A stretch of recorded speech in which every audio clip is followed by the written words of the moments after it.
তাৰ শিৰোনাম সুৱালি। তই যেতিয়া কঁকালত চুলি পেলাই খোজ ল, তোৰ তুলনা অতুলনীয়। তোৰ জোপোহা চেলাগুৰিৰ মাজৰ ফুটটোৱে যেতিয়া মাজনিশা কাৰোবাৰ টোপনি কাঢ়ে, তই হৈ পৰ কোলাহল সেনেকা। কৃষ্ণচূড়াৰ তলত যেতিয়া তই লাহি পাহি দেহটোৰে কথা ক, শান্ত হৈ পৰে বিশ্ববিদ্যালয়।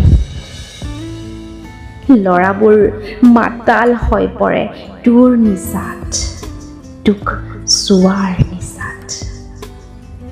আগ বাগ দিয়া ভেনিটিটোৰ পুতলাটোৱে যেতিয়া ৰুণজুণকৈ শব্দ কৰে, তোৰ দেহৰ নুপুৰো বাজি উঠে যেন ভাৰত নাট্যম তোৰ গোটেই ধমনীতে।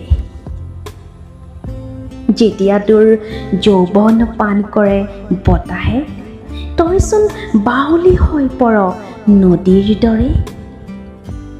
তোৰ বুকুত জিলিকি থাকে প্ৰায়ে সদায় তোৰ ভৰা যৌৱনৰ লাজত লুকাই ফুৰা ধুমুহাবোৰ। উৰণিৰে যেতিয়া তই আৰ দিয় তোৰ দেহ, তইচোন হৈ পৰ মিছ ৱৰ্ল্ড। তোৰ ওঠত যেতিয়া ওলমে হাঁহি, বৰষুণ নামেচোন মৰুভূমিটো। তই নহবিও কেতিয়াও বোৱাৰী, শাহু, বুঢ়ী থাক, তেনেকৈয়ে থাক না। নহবি বুঢ়ী আইতাৰ দৰে। যৌৱন বান্ধি ৰাখ তোৰ হাতৰ মুঠিয়েদি গৈ বুকুলৈ, আৰে ৰাখ না তোৰ যৌৱন।